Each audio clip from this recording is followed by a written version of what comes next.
નમસ્કાર અને the deep ડાઇવમાં આપનું સ્વાગત છે. આજે આપણે શૈક્ષણિક એકમ 2 ના આધારે બાળકના મનોશારીરિક વિકાસ અને પૂર્વ પ્રાથમિક શિક્ષણના જે મહત્વના પાસાઓ છે એની ઊંડાણપૂર્વક ચર્ચા કરીશું.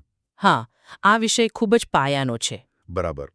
આપણો મુખ્ય ઉદ્દેશ્ય એ સમજવાનો છે કે આ પૂર્વ પ્રાથમિક શિક્ષણ શા માટે આટલું અગત્યનું છે, એનો ઇતિહાસ શું છે, કયા સિદ્ધાંતો છે જેના પર એ ચાલે છે અને બાળકના આખા વિકાસમાં એની ભૂમિકા શું છે. અને ગીજુભાઈ બધેકા જેવા જે આપણા શિક્ષણશાસ્ત્રીઓ છે એમના પ્રદાનને પણ યાદ કરીશું. ચોક્કસ. ચાલો તો શરૂ કરીએ આ રસપ્રદ વિષયમાં ઊંડા ઉતરવાનું. શરૂઆત કરીએ પૂર્વ પ્રાથમિક શિક્ષણના ઐતિહાસિક મૂળિયાથી. શિક્ષણ હંમેશા એક જેવું નથી રહ્યું, ખરું ને? ના, બિલકુલ નહીં. આપણે જોઈએ તો પ્રાચીન ભારતમાં જ્ઞાન ધર્મ કેન્દ્રી હતું. પછી ધીમે ધીમે શિક્ષક મુખ્ય બન્યા અને આજે તો માહિતીનો યુગ છે. હા. અને શિક્ષણના મુખ્ય તબક્કાઓ પણ છે. પૂર્વ પ્રાથમિક, પછી પ્રાથમિક, ઉચ્ચ પ્રાથમિક, માધ્યમિક અને છેલ્લે ઉચ્ચ શિક્ષણ. અને આજે આપણું ધ્યાન આ પહેલા એટલે કે પૂર્વ પ્રાથમિક તબક્કા પર છે. બરાબર. અને રસપ્રદ વાત એ છે કે બાળ કેળવણીના મૂળ તો આપણા પ્રાચીન ગ્રંથોમાં પણ જોવા મળે છે. પેલું વાલ્મીકી આશ્રમમાં લવકુશની કેળવણી, હા. કે પછી અભિમન્યુના ગર્ભ સંસ્કાર, આ બધા એના ઉદાહરણો જ છે. અચ્છા. અને પશ્ચિમમાં આ વિચાર કેવી રીતે વિકસ્યો? ત્યાં કોણ મુખ્ય હતા? પશ્ચિમમાં જોઈએ તો પહેલા જ્હોન લોક આવ્યા. એમણે માહિતી કરતા ચારિત્ર્ય ઘડતર પર ભાર મૂક્યો. ચારિત્ર્ય ઘડતર. હા, પણ મોટો બદલાવ લાવનાર હતા રૂસો. એમને તો નૂતન કેળવણીના પિતા પણ કહેવાય છે. રૂસો, હા, એમનું નામ સાંભળ્યું છે. એમને પેલું સૂત્ર આપ્યું, કુદરત તરફ પાછા વળો. એમનું કહેવું હતું કે બાળક કુદરતના ખોળે કોઈ બંધન વગર શ્રેષ્ઠ રીતે શીખે છે. એની ઇન્દ્રિયો અને બુદ્ધિ ત્યાં જ ખીલે. એટલે વ્યક્તિ સ્વાતંત્ર્યનો વિચાર અહીંથી મજબૂત બન્યો. એટલે પુસ્તકો કરતાં અનુભવ પર વધુ ભાર, એમ? હા, બરાબર. પછી આવ્યા પેસ્ટોલોજી. એમણે આ વિચારને આગળ વધાર્યો. એમણે બાળકની જે સાહજિક વૃત્તિઓ હોય ને અને ક્રિયા દ્વારા શિક્ષણ, એના પર ભાર મૂક્યો. એમણે જોયું કે બાળક પ્રવૃત્તિ કરીને જ સૌથી સારું શીખે છે. ક્રિયા દ્વારા શિક્ષણ. હા. એમના પછી આવ્યા ફ્રેડરિક ફ્રોબેલ. એમણે ક્રીડા અને રમતને મહત્વ આપ્યું અને પેલી કિન્ડરગાર્ટન પદ્ધતિ આપી. કિન્ડરગાર્ટન એટલે બાળકોનો બગીચો, નહીં? હા, બરાબર.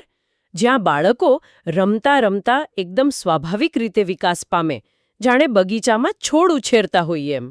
અને મેડમ મોન્ટેસરી, એમનું નામ તો આ ક્ષેત્રમાં ખૂબ જ જાણીતું છે. ચોક્કસ. ઇટાલીના ડોક્ટર હતા મારિયા મોન્ટેસરી. એમણે તો એક આખી વૈજ્ઞાનિક પદ્ધતિ વિકસાવી. એમનો મુખ્ય ભાર હતો બાળકની સ્વતંત્રતા, સ્વાધીનતા અને સ્વયંસ્ફૂરણા પર. સ્વતંત્રતા, સ્વાધીનતા, સ્વયંસ્ફૂરણા. હા. એમણે ખાસ પ્રકારના શૈક્ષણિક સાધનો બનાવ્યા. એવા સાધનો જે બાળકની ઇન્દ્રિયોને તાલીમ આપે અને બાળક જાતે પોતાની મેળે શીખી શકે. આ જ મોન્ટેસરી પદ્ધતિ તરીકે ઓળખાઈ. અને ભારતમાં આ બધા વિચારો કેવી રીતે આવ્યા? અહીં કોણે કામ કર્યું? ભારતમાં જોઈએ તો ગાંધીજીએ બુનિયાદી શિક્ષણનો ખ્યાલ આપ્યો હતો, જે આપણી સ્થાનિક જરૂરિયાતો અને સંસ્કૃતિ સાથે જોડાયેલો હતો. એમાંથી જ પછી બાલવાડીનો વિચાર વિકસ્યો. બાલવાડી? હા.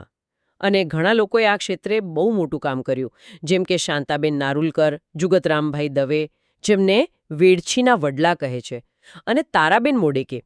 એમણે બોરડી અને કોસબાડમાં અદ્ભુત કામ કર્યું. અને આપણા ગુજરાતમાં ગીજુભાઈ બધેકાનું પ્રદાન તો એ તો અનન્ય ગણાય છે. ખરેખર. ગીજુભાઈ બધેકા તો ગુજરાતમાં પૂર્વ પ્રાથમિક શિક્ષણના પ્રણેતા કહેવાય. એ મોન્ટેસરી પદ્ધતિથી પ્રભાવિત થયા હતા, પણ એમણે એને આપણા ભારતીય પરિપ્રેક્ષ્યમાં આપણી સંસ્કૃતિને અનુરૂપ બનાવી. એટલે એમણે એનું ભારતીકરણ કર્યું. બરાબર. એમણે સૂત્રો આપ્યા, બાળકને મારશો નહીં, બાલ દેવો ભવ. શિક્ષણમાંથી ભય અને સજાને દૂર કરવાનું કામ કર્યું. હા. અને એમના સ્નેહાળ અભિગમને કારણે જ એમને પેલું મૂછાળીમાનું બિરુદ મળ્યું હતું ને? હા, એ જ. અને એમણે બાળકો માટે એટલું બધું લખ્યું, એટલું સરસ લખ્યું કે એમને બાળ સાહિત્યના બ્રહ્મા પણ કહેવાયા. ગાંધીજીએ પણ એમના કામને ખૂબ બિરદાવ્યું હતું. તો આ આખી ઐતિહાસિક સફર બતાવે છે કે બાળક અને એના શિક્ષણ વિશેનો વિચાર કેવી રીતે ધીમે ધીમે વિકસ્યો. હવે આપણે પૂર્વ પ્રાથમિક શિક્ષણની જે સંકલ્પના છે એને થોડી સ્પષ્ટ કરીએ. એ ખરેખર શું છે? મૂળભૂત રીતે જોઈએ તો પૂર્વ પ્રાથમિક શિક્ષણ એટલે પ્રાથમિક શાળા એટલે કે ધોરણ 1માં બાળક જાય એ પહેલા અપાતું શિક્ષણ. એટલે 3 થી 6 વર્ષના બાળકો માટે. હા, સામાન્ય રીતે આ ઉંમરના બાળકો માટે. ગુજરાતમાં મોટે ભાગે આ શિક્ષણ અનૌપચારિક હોય છે, રમત અને પ્રવૃત્તિ આધારિત, અને મોન્ટેસરી પદ્ધતિનો પ્રભાવ પણ ઘણો જોવા મળે છે. અને આ બાલ મંદિર, બાલવાડી, આંગણવાડી એ બધા એના જ સ્વરૂપો કહેવાય? હા, બરાબર. નર્સરી સ્કૂલ પણ આ બધા એના જ અલગ અલગ નામ કે સ્વરૂપ છે. એક રીતે કહીએ તો આ એક સ્કૂલ રેડીનેસ પ્રોગ્રામ જેવું છે. બાળકને ઔપચારિક શિક્ષણ માટે તૈયાર કરવાનું કામ કરે છે. એટલે કે આ ખાલી રમવાનો સમય નથી, પણ એક પદ્ધતિસરનું કામ છે, એમને? ચોક્કસ. વ્યાખ્યા તરીકે જો કહેવું હોય તો એમ કહી શકાય કે બાળકની જે સહજ જિજ્ઞાસા વૃત્તિ છે, એની ગ્રહણ શક્તિ છે, એની સર્જન શક્તિ છે, એ બધાને આનંદદાયક પ્રવૃત્તિઓ દ્વારા પોષીને એના સર્વાંગી વિકાસનો પાયો નાખવાનું પદ્ધતિસરનું કાર્ય એટલે પૂર્વ પ્રાથમિક શિક્ષણ. પદ્ધતિસરનું કાર્ય. હા, કારણ કે આ ઉંમરે બાળકની શીખવાની ક્ષમતા અદ્ભુત હોય છે. એટલે જો આ પાયો મજબૂત નંખાય તો ભવિષ્યના શિક્ષણ માટે ખૂબ જ ફાયદાકારક રહે. તો પછી આ શિક્ષણના મુખ્ય ધ્યેયો શું ગણી શકાય? અલગ અલગ શિક્ષણશાસ્ત્રીઓએ કયા લક્ષ્યો નક્કી કર્યા છે? જુઓ, ભલે બધાએ થોડી અલગ અલગ રીતે વાત કરી હોય, પણ એમના વિચારોનો જે સાર છે એ લગભગ સરખો જ છે. મુખ્ય ધ્યેયોમાં આવે કે બાળક સ્વાવલંબી બને. સ્વાવલંબી એટલે? એટલે પોતાના નાના મોટા કામ જાતે કરતો થાય. પછી એના સ્વતંત્ર વ્યક્તિત્વનો વિકાસ થાય. એ ઇન્દ્રિય શિક્ષણ દ્વારા જ્ઞાન મેળવે અને એનો સર્વાંગી વિકાસ થાય. એટલે કે શારીરિક, માનસિક, સામાજિક, ભાવનાત્મક બધી રીતે. અચ્છા. આ ઉપરાંત બીજું શું તો કે બાળક મુક્તપણે પોતાની જાતને અભિવ્યક્ત કરી શકે. સંગીત, રમત, વાર્તા દ્વારા શીખે, એનામાં સારી આરોગ્યપ્રદ ટેવો કેળવાય, એની કલાદૃષ્ટિ વિકસે, એની જિજ્ઞાસા વૃત્તિ પોષાય અને એ બીજા સાથે હળતો મળતો થાય એટલે કે સામાજિક બને. આટલા બધા ધ્યેયો છે. તો આ ધ્યેયો સિદ્ધ કરવા માટે આ શિક્ષણ પદ્ધતિની ખાસિયતો શું છે? એ સામાન્ય શાળા શિક્ષણથી કઈ રીતે અલગ પડે છે?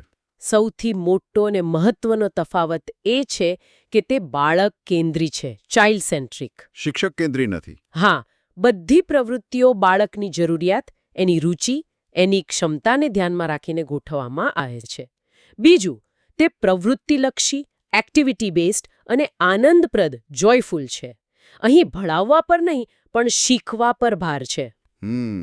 શિક્ષક અહીં એક માર્ગદર્શક, ફેસિલિટેટર જેવો છે, જે બાળકનું સૂક્ષ્મ અવલોકન કરે છે અને એને જ્યાં જરૂર હોય ત્યાં મદદ કરે છે. પણ બધું શીખવાડી નથી દેતો. બાળક સ્વાનુભવ દ્વારા પોતાની ગતિએ શીખે છે. અને પેલું સ્વતંત્રતા, સ્વયંસ્ફૂર્તિ? હા, એ 4 મુખ્ય સિદ્ધાંતો છે: સ્વતંત્રતા, સ્વયંસ્ફૂર્તિ, સ્વાવલંબન અને સ્વયં શિક્ષણ. આ 4 પાયા પર આખું શિક્ષણ રચાયેલું છે. એટલે જ અહીં ઇનામ, હરીફાઈ, સજા, પરીક્ષા, પાઠ્યપુસ્તકો એ બધાને સ્થાન નથી. બરાબર. લેખન કાર્ય પર પણ બહુ ભાર નથી હોતો. એના બદલે ખાસ પ્રબોધક સાધનો હોય છે, કુદરતી વાતાવરણ હોય છે, રમતો, સંગીત, વાર્તાઓ, આ બધાનો ઉપયોગ થાય છે. અને બાળકના આરોગ્ય અને સ્વચ્છતા પર પણ પૂરતું ધ્યાન અપાય છે. આ બધું સાંભળીને ખરેખર લાગે છે કે આ શિક્ષણ કેટલું પાયાનું છે. એનું મહત્વ શું છે ટૂંકમાં? મહત્વ તો અપાર છે. મેં કહ્યું એમ 0 થી 6 વર્ષનો જે ગાળો છે એ માનવ જીવનના ઘડતરનો સૌથી નિર્ણાયક સમય છે. હા. આ ઉંમરે જે સંસ્કાર મળે, જે ટેવો પડે, જે કૌશલ્યો વિકસે એ જીવનભર સાથે રહે છે. પેલા બાબા સાહેબ ખેરે કહ્યું હતું ને? શું કહ્યું હતું? એમણે કહ્યું હતું કે પ્રજાનું નસીબ બાળકોની પીઠ પર સવારી કરે છે. સારા નાગરિકો બને અને આખરે એક સારો, સુખી સમાજ બને. એટલે જ પેરી બાલ દેવો ભવની ભાવના ખૂબ જ મહત્વની છે. ચોક્કસ. હવે બાળકના વિકાસના જે તબક્કા છે એના પર આવીએ. 0 થી 3 વર્ષનો ગાળો એટલે કે બાલ્યાવસ્થા. એને ઘડતરનો કાળ કેમ કહેવાય છે? કારણ કે આ સમય એવો છે જ્યારે બાળક ભલે એને ખબર ના હોય પણ સતત શીખતું હોય છે, સતત ઘડાતું હોય છે. એની ઇન્દ્રિયો અત્યંત સતેજ હોય છે. એ આસપાસના વાતાવરણમાંથી બધું જ શોષી લે છે.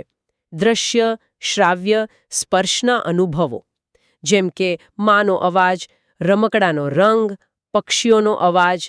મોન્ટેસરી આને શોષક મન એબ્ઝોર્બન્ટ માઇન્ડ કહે છે, અથવા સંવેદનાનો કાળ સેન્સિટિવ પીરિયડ. શોષક મન એટલે સ્પોન્જ જેવું. બાળક ભાષા, હલનચલન, રીતભાત બધું જ આજુબાજુથી સહજતાથી ગ્રહણ કરી લે છે. આ સમયમાં એ જે પ્રગતિ કરે છે ને એ ખરેખર અદ્ભુત હોય છે. અનુકરણ કરીને, હલનચલન કરીને, વસ્તુઓની તુલના કરીને એ શીખે છે. 3 વર્ષ પછી ધીમે ધીમે એનામાં સભાનતા આવે છે અને એ પોતાની પસંદ નાપસંદ વ્યક્ત કરતું થાય છે. અને ભાષા વિકાસ માટે પણ આ સમય બહુ અગત્યનું ગણાય. અત્યંત મહત્વનો, સુવર્ણકાળ કહી શકાય. આ ઉંમરે બાળક જે રીતે ભાષા શીખે છે ને એ કોઈ ચમત્કારથી ઓછું નથી. એ પહેલાં સાંભળે છે, ધ્વનિઓ ઓળખે છે, પછી શબ્દોને વસ્તુઓ સાથે જોડે છે અને ધીમે ધીમે આખા વાક્યો બોલતો થાય છે. વ્યાકરણના નિયમો પણ જાણે સહજ રીતે જ સમજી લે છે. અને શબ્દ ભંડોળ તો એટલું ઝડપથી વિકસે છે. હા, એ તો છે. આપણી આખી માનવ સંસ્કૃતિનો આધાર જ આ ભાષા શક્તિ પર રહેલો છે. અને આ જ ગાળામાં સામાજિક વિકાસનો પાયો પણ નંખાય છે. બાળક બીજા સાથે રમતા શીખે છે, પોતાની વસ્તુઓ આપતા લેતા શીખે છે, થોડું લડે પણ છે. પણ એ રીતે જ એ સામાજિક ભાવના અને રીતભાત શીખે છે. ઓકે. તો બાલ્યાવસ્થા પછી આવે પ્રી સ્કૂલ તબક્કો, લગભગ 2 થી 7 વર્ષ. પેલા સ્વિસ મનોવૈજ્ઞાનિક હતા જીન પિયાજે. એમણે આને પૂર્વ ક્રિયાત્મક અવસ્થા, પ્રી ઓપરેશનલ સ્ટેજ કહી છે. એના મુખ્ય લક્ષણો શું છે? હા, પિયાજેનું કામ આ ક્ષેત્રમાં બહુ મહત્વનું છે. એમના મતે આ તબક્કે બાળકની વિચારવાની રીત પુખ્ત વ્યક્તિ કરતાં ઘણી જુદી હોય છે. એના કેટલાક મુખ્ય લક્ષણો છે. કયા કયા? પહેલું તો ભાષાનો વિસ્ફોટ. મેં કહ્યું એમ શબ્દભંડોળ ખૂબ ઝડપથી વધે છે. લગભગ 200 શબ્દોથી શરૂ કરીને 5000 કે તેથી વધુ શબ્દો સુધી પહોંચી જાય છે. ઓહો. બીજું લક્ષણ છે અહંકેન્દ્રિતા. અહંકેન્દ્રિતા એટલે શું? એટલે બાળક દુનિયાને પોતાના દ્રષ્ટિકોણથી જુએ છે. એને એમ જ લાગે કે હું જે વિચારું છું, જે જોઉં છું, એવું જ બીજા પણ વિચારતા હશે, જોતા હશે. બીજાનો દ્રષ્ટિકોણ સમજવામાં એને મુશ્કેલી પડે. અચ્છા. ત્રીજું, એનો વિચાર પ્રત્યક્ષીકરણ આધારિત હોય છે. એટલે કે તર્ક પર નહીં, પણ જે દેખાય છે એના પર વધુ આધાર રાખે. પેલું ઉદાહરણ છે ને કે એક લાંબા પાતળા ગ્લાસમાં પાણી ભરો અને એટલું જ પાણી પહોળા નીચા ગ્લાસમાં ભરો, તો બાળક કહેશે કે લાંબા ગ્લાસમાં વધુ પાણી છે, કારણ કે ઊંચો દેખાય છે. હા, સમજાયું. અને સાતત્યના ખ્યાલનો અભાવ કહેવાય ને? બરાબર. પછી ચોથું લક્ષણ છે ઉચ્ચ કુતૂહલ વૃત્તિ. બાળક સતત પ્રશ્નો પૂછ્યા કરે. આ શું છે? આ કેમ થયું? પેલો ક્યાં ગયો? હા, એ તો અનુભવ છે. પાંચમું, વર્ગીકરણ અને ક્રમ. વસ્તુઓને કોઈ એક ગુણધર્મના આધારે અલગ તારવવામાં કે ક્રમમાં ગોઠવવામાં શરૂઆતમાં 2 થી 5 વર્ષ એને મુશ્કેલી પડે, પણ ધીમે ધીમે 5 થી 7 વર્ષ એમાં સુધારો આવે છે. અને છેલ્લે અપરિવર્તનીયતા, ઇરિવર્સિબિલિટી, એટલે કે કોઈ ક્રિયાને ઉલટા ક્રમમાં વિચારવામાં એને તકલીફ પડે છે. જેમ કે એ સમજી શકે કે 2 + 3 = 5, પણ 5 - 3 = 2 સમજવામાં વાર લાગે. ઓકે. તો આટલી બધી વિશિષ્ટતાઓ હોય તો આ ઉંમરના બાળકો સાથે કામ કરતી વખતે શિક્ષકોએ શું ખાસ ધ્યાનમાં રાખવું જોઈએ? સૌથી પહેલી અને જરૂરી વસ્તુ છે ધીરજ અને પ્રેમ. બાળકના દૃષ્ટિકોણને સમજવાનો પ્રયાસ કરવો ખૂબ જરૂરી છે. એની અહંકેન્દ્રિતાને ધ્યાનમાં રાખીને વર્તવું. હા. પછી અમૂર્ત ખ્યાલો સમજાવવાને બદલે મૂર્ત અને દ્રશ્ય સાધનોનો ભરપૂર ઉપયોગ કરવો. જે વસ્તુઓ જોઈ શકાય, સ્પર્શી શકાય, એનાથી બાળક જલ્દી શીખે. એટલે ચિત્રો, રમકડા, વસ્તુઓ. હા. જો કોઈ જટિલ કૌશલ્ય શીખવવું હોય તો એને નાના, સરળ ભાગોમાં વહેંચીને શીખવવું. ભાષા વિકાસ માટે એને સમૃદ્ધ અનુભવો પૂરા પાડવા. જેમ કે વાર્તા કહેવી, ગીતો ગાવા, ચિત્રો બતાવવા, એની સાથે વાતો કરવી, એને પ્રશ્નો પૂછવા. અને બાળક જે કંઈ અનુભવે છે, જુએ, સાંભળે, સ્પર્શે, ચાખે, એ અનુભવોને શબ્દો આપવા. એનાથી એની સમજ અને શબ્દભંડોળ બંને વધે. બરાબર. હવે વાત કરીએ માનસિક શક્તિઓના વિકાસની. આપણું મગજ માહિતી પર પ્રક્રિયા કરે છે, જેને માનસિક પ્રક્રિયા કહેવાય. એ શું છે? એની લાક્ષણિકતાઓ કઈ? માનસિક પ્રક્રિયા એટલે આપણા મગજની અંદર ચાલતી જે અદૃશ્ય પ્રવૃત્તિઓ છે, જેમ કે યાદ કરવું, ધ્યાન આપવું, સમજવું, વિચારવું, કોઈ સમસ્યાનો ઉકેલ લાવવો, કલ્પના કરવી, નિર્ણય લેવો, આ બધું. આંતરિક પ્રવૃત્તિઓ. હા, એ દેખાતી નથી પણ સતત ચાલતી હોય છે. આ બધી પ્રક્રિયાઓ આપણને શીખવામાં અને દુનિયાને સમજવામાં મદદ કરે છે. એની લાક્ષણિકતાઓ જોઈએ તો એ આંતરિક છે, સામાન્ય રીતે કોઈ હેતુ માટે થતી હોય છે, હેતુલક્ષી, એમાં ભાષા કે બીજા સંકેતોનો ઉપયોગ થાય છે, એ આપણી સમજણ વધારે છે અને અનુભવ સાથે એ વિકસે છે. અને બે મુખ્ય માનસિક શક્તિઓ ગણાય છે, સ્મૃતિ અને તર્ક. પહેલા સ્મૃતિ વિશે વાત કરીએ. સ્મૃતિ એટલે શું? સ્મૃતિ, મેમરી, એટલે સાદી ભાષામાં કહીએ તો યાદાશ્ત. આપણે જે કંઈ જાણીએ છીએ, અનુભવીએ છીએ, એને મગજમાં સંગ્રહ કરવાની અને જરૂર પડે ત્યારે પાછું યાદ કરવાની ક્ષમતા. નાના બાળકોમાં પહેલા સંવેદન સ્મૃતિ વિકસે છે, એટલે કે ઇન્દ્રિયો દ્વારા મળતા અનુભવો યાદ રહે, જેમ કે કોઈનો અવાજ ઓળખવો, રમકડાનો રંગ કે આકાર યાદ રાખવો. પેલી મોન્ટેસરી અને ફ્રોબેલના સાધનો આ ઇન્દ્રિય સ્મૃતિને વિકસાવવામાં બહુ મદદ કરે છે. અચ્છા. અને વર્ગખંડમાં પણ સ્મૃતિ બહુ જરૂરી છે. શિક્ષક પૂર્વજ્ઞાન ચકાસવા, નવા અને જૂના મુદ્દાને જોડવા કે પછી પુનરાવર્તન કરાવવા માટે સ્મૃતિનો ઉપયોગ કરે છે. અને તર્ક એટલે શું?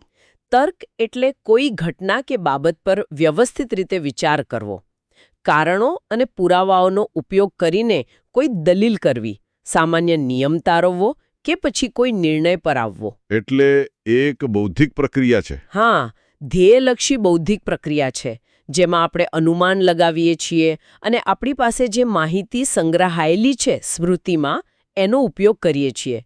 નાના બાળકોમાં તર્ક ક્ષમતા ધીમે ધીમે વિકસે છે. જેમ જેમ એમના અનુભવો વધે અને એમને પ્રશ્નો પૂછવાની તક મળે, એમ એ મજબૂત બને છે. ચાલો, હવે મુખ્ય શિક્ષણ પદ્ધતિઓ પર ધ્યાન આપીએ. સૌથી પહેલા મોન્ટેસરી પદ્ધતિ. આપણે વાત કરી કે તે ઇન્દ્રિય વિકાસ પર ભાર મૂકે છે. એના મુખ્ય સિદ્ધાંતો કયા કયા છે? હા, મોન્ટેસરી માનતા હતા કે જ્ઞાનનો પ્રવેશદ્વાર ઇન્દ્રિયો છે અને બુદ્ધિનો વિકાસ ઇન્દ્રિયોના વિકાસ પર આધાર રાખે છે. એમના મુખ્ય 3 સિદ્ધાંતો છે. કયા 3? પહેલો, સ્વાધીનતા, એટલે કે બાળકને પોતાની મેળે કામ કરવા દેવું, જેમ કે જાતે ખાવું, જાતે કપડાં પહેરવા, પોતાની વસ્તુઓ જગ્યા પર મૂકવી, એના પર વધુ પડતા બંધન ન નાખવા કે બિનજરૂરી કાળજી ન કરવી. લક્ષ્ય એ હોય કે 6 વર્ષનો થાય ત્યાં સુધીમાં બાળક મોટાભાગના કાર્યોમાં આત્મનિર્ભર બની જાય. સ્વાધીનતા. બીજો? બીજો સિદ્ધાંત છે નિયમન અથવા શિસ્ત, નોર્મલાઇઝેશન, ડિસિપ્લિન. પણ આ શિસ્ત બહારથી લાદવામાં નથી આવતી. મોન્ટેસરીનું કહેવું હતું કે જ્યારે બાળક પોતાની પસંદગીની પ્રવૃત્તિમાં ઊંડાણપૂર્વક, એકાગ્રતાથી જોડાઈ જાય છે, ત્યારે એ આપોઆપ શિસ્તબદ્ધ બની જાય છે. એની જે સ્વયં સ્ફુરિત ક્રિયાશક્તિ છે એને દબાવવી ન જોઈએ. એટલે શિસ્ત અંદરથી આવે? બરાબર. અને ત્રીજો સિદ્ધાંત છે સ્વતંત્રતા, ફ્રીડમ. પણ આ સ્વતંત્રતા એટલે સ્વચ્છંદતા નહીં. બાળકને પૂર્વનિર્ધારિત મર્યાદામાં રહીને પોતાની રુચિ મુજબ પ્રવૃત્તિ પસંદ કરવાની અને પોતાની ગતિએ પ્રવૃત્તિ કરવાની છૂટ. એનાથી શું ફાયદો થાય? એનાથી શિક્ષક બાળકની શક્તિઓ, એની મુશ્કેલીઓ, એના રસને જાણી શકે છે. મોન્ટેસરી માનતા હતા કે જો બાળકને સાચી સ્વતંત્રતા મળે તો પછી બાહ્ય શિક્ષા, ઇનામ કે હરીફાઈની જરૂર જ રહેતી નથી. રસપ્રદ છે. અને એમના સાધનોની શું ખાસિયત છે? આપણે સાંભળીએ છીએ કે મોન્ટેસરી સાધનો બહુ વિશિષ્ટ હોય છે. હા, એ સાધનો ખૂબ જ કાળજીપૂર્વક અને વૈજ્ઞાનિક રીતે તૈયાર કરાયેલા છે. પહેલું તો એ દેખાવમાં આકર્ષક હોય, જેથી બાળક એના તરફ ખેંચાય. બીજું, એ મજબૂત અને ટકાઉ હોય. ત્રીજી અને સૌથી મોટી વિશેષતા એ છે કે તે સ્વયંભૂલ સુધારક હોય છે. સ્વયંભૂલ સુધારક એટલે કે સાધન એવી રીતે બનાવેલું હોય કે જો બાળક એનો ઉપયોગ કરવામાં ભૂલ કરે તો એને પોતાની મેળે જ ખબર પડી જાય. જેમ કે દટ્ટાપેટીમાં બધા દટ્ટા બરાબર ગોઠવાય નહીં તો સમજાય કે કંઈક ભૂલ છે. આનાથી બાળક શિક્ષક પર આધાર રાખ્યા વગર પોતાની ભૂલ જાતે જ સુધારી શકે છે. અચ્છા, આ તો બહુ મહત્વનું કહેવાય. ચોક્કસ.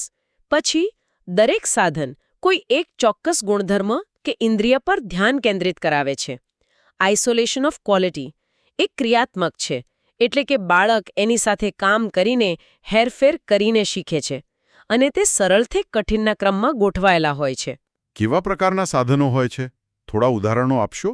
મુખ્યત્વે 5 ઇન્દ્રિયોના વિકાસ માટેના સાધનો હોય છે, જેમ કે દૃશ્યેન્દ્રિય આંખ માટે પરિમળ સમજમાં દટ્ટા પેટી સિલિન્ડર બ્લોક્સ, ગુલાબી મિનારો પિંક ટાવર, ભૂરા સોપાન બ્રોડ સ્ટેર, રંગની ઓળખ માટે રંગ તખ્તીઓ કલર ટેબ્લેટ્સ, આકાર માટે ભૌમિતિક આકારો જ્યોમેટ્રિક કેબિનેટ, સ્પર્શેન્દ્રિય ત્વચા માટે જુદી જુદી સપાટીવાળા સ્પર્શ પાટિયા ટચબોર્ડ્સ, વજન સમજવા વજન તખ્તી બેરેક ટેબ્લેટ્સ, કર્ણેન્દ્રિય કાન માટે જુદા જુદા અવાજવાળી અવાજની ડબ્બીઓ સાઉન્ડ બોક્સીસ. એ જ રીતે ગંધ પારખવા ઘ્રાણેન્દ્રિય નાક માટે ગંધની ડબ્બીઓ અને સ્વાદ પારખવા સ્વાદેન્દ્રિય જીભ માટે સ્વાદના સાધનો પણ હોય છે.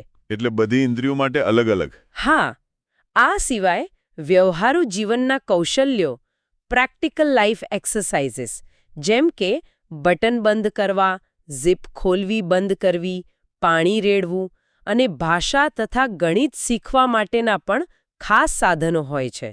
આ એક સંપૂર્ણ શાસ્ત્રીય પદ્ધતિ છે. સરસ.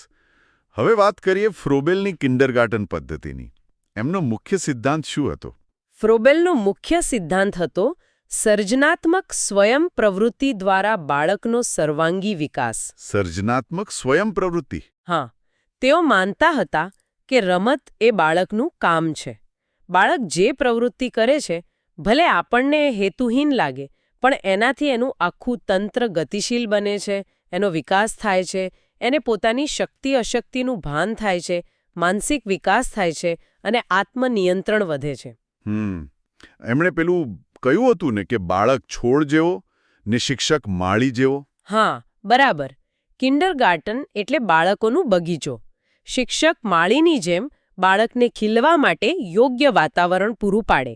એમણે બક્ષિસ અને ઉદ્યોગનો ખ્યાલ આપ્યો હતો.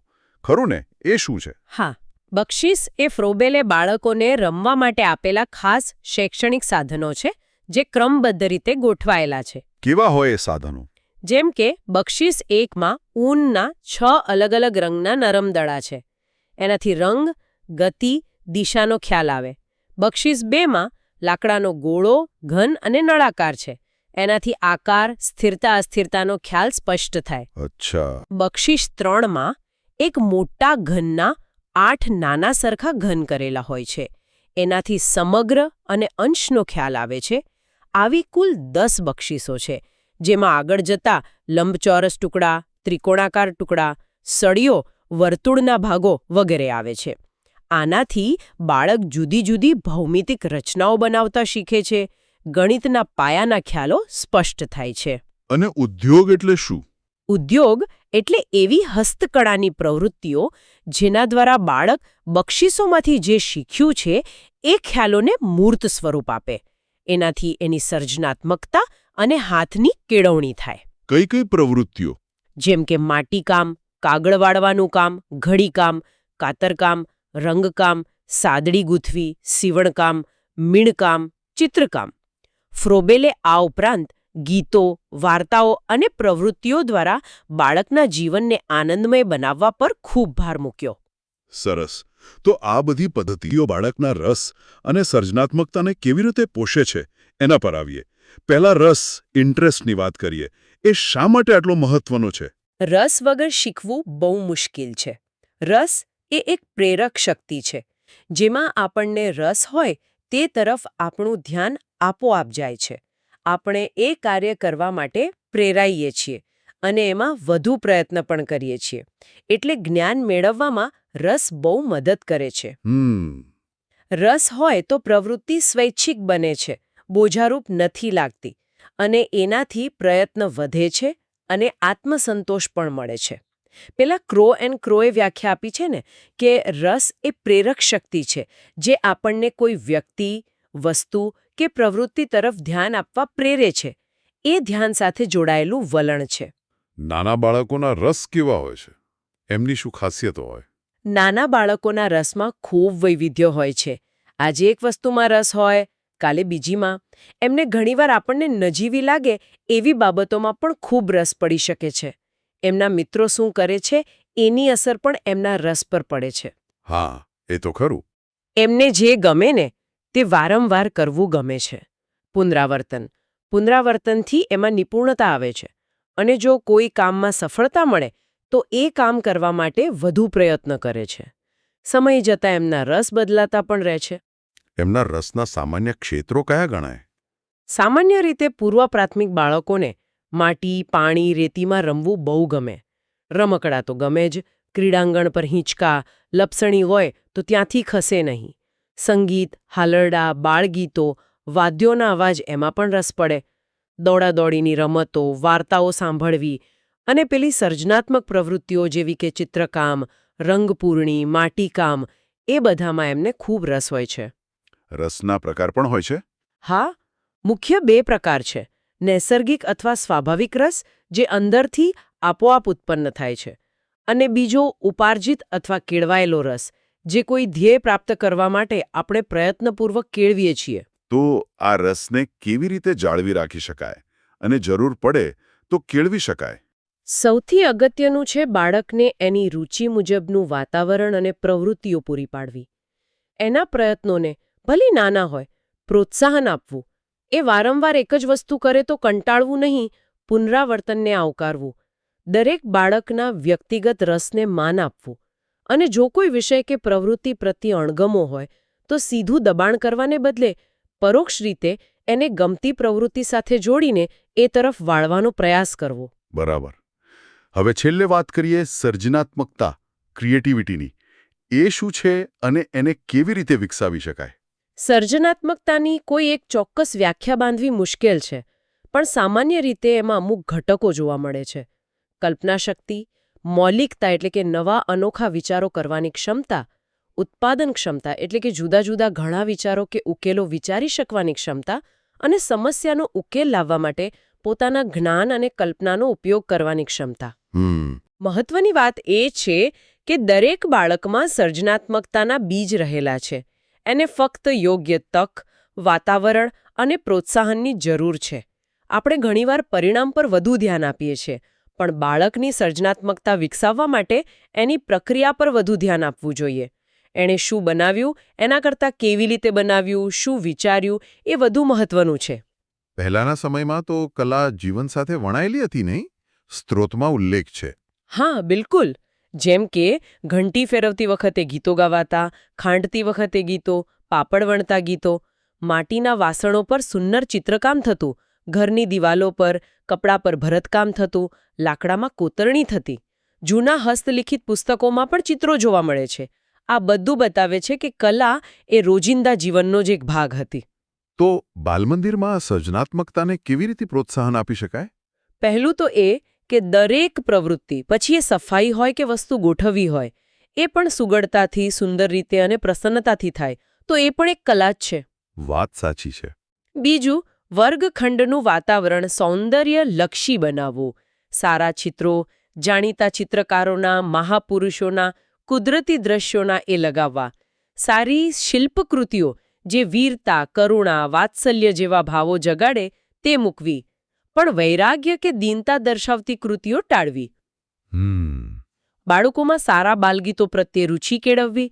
અને પછી પેલી પ્રવૃત્તિઓ તો છે જ, જેમ કે ભીંડા કે બટાકાના બ્લોકથી છાપકામ કરવું, આંગળીઓથી રંગકામ, ચોકથી ભોય પર કે પાટિયા પર ચિત્રકામ, ફૂલ ગૂંથવા, રંગપૂરણી કરવી, કોલાજ વર્ક, આલ્બમ બનાવવા, દોરીથી છાપકામ, કાગળમાંથી ટોપી કે હોડી બનાવવી, કાતરકામ, સ્પ્રે વર્ક, બાંધણી, માટીકામ, તોરણ બનાવવા.